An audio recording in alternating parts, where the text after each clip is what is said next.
เอาระวังเนื้อนุ่มไหม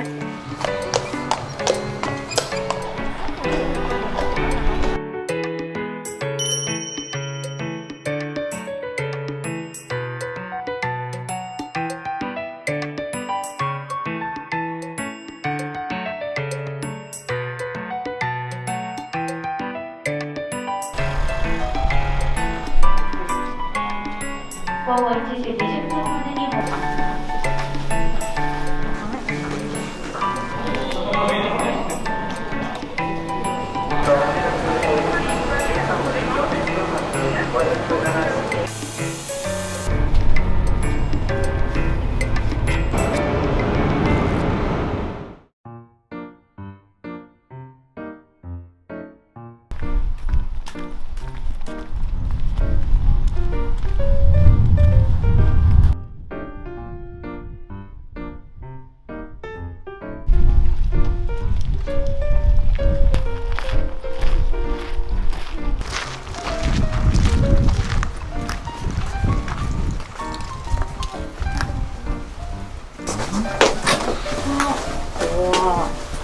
คือถ้าประมาณมันโอเคเนาะยังถึงได้อยู่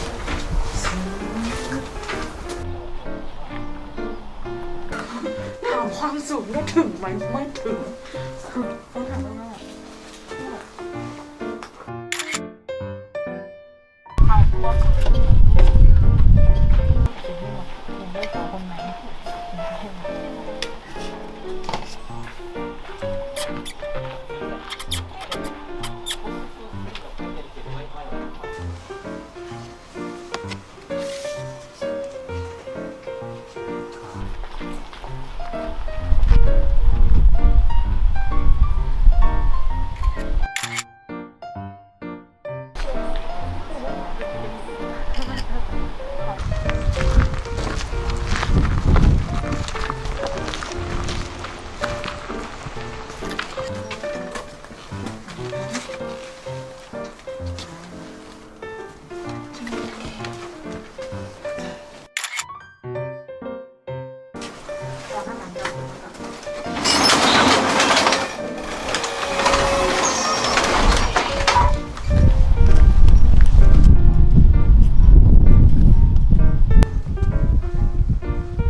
อ๋อนี่เป็นคาราเมล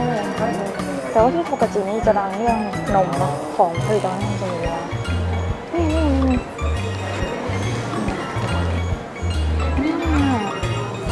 อันนี้เป็นคุกกี้ป่ะโอ้มี2 รสนี่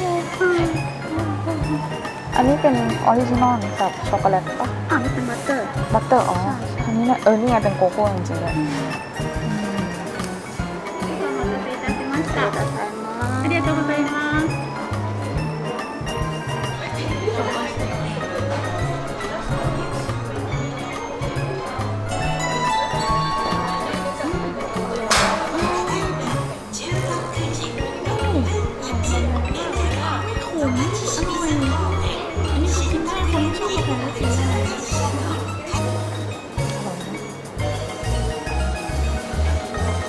อะไรติดปากไหมไม่มี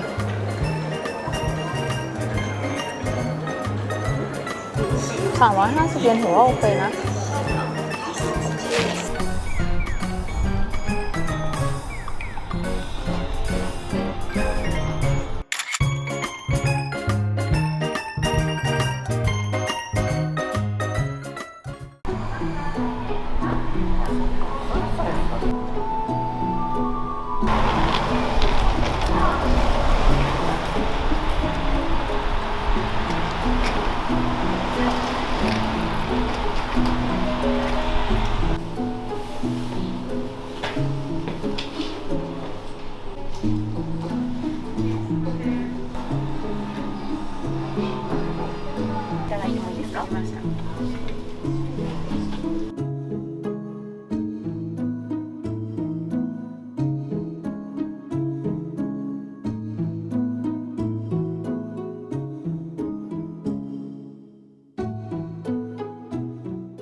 まりですか。 Yes.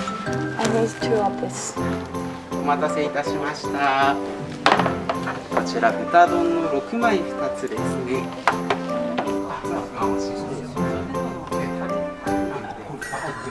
一応かかってるんですが足りないようでしたら使ってください。はい。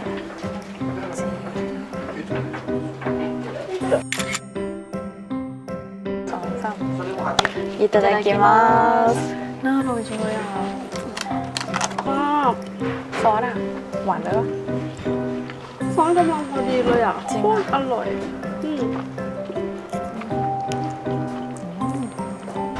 อร่อยไหม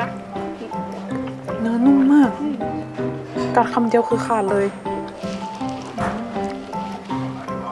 ซอสก็หวานพอดีนะคือเหมือนดู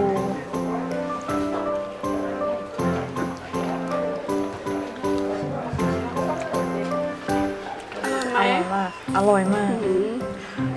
ごちそうさまでしたอร่อยมากเป็นร้านนี้มาก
馬の種類、コマちゃんの馬の種類を私たちはバンバと呼んでいます。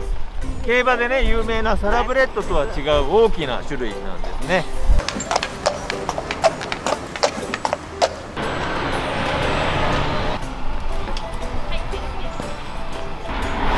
はい、じゃあバシャバースタイルで取ります。はい、チーズバシャ。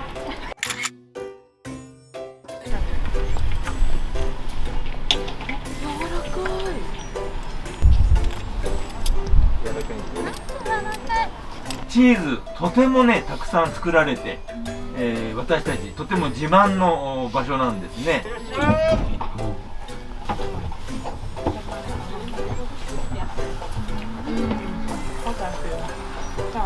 今から60数年前ねこの辺りには6万4000頭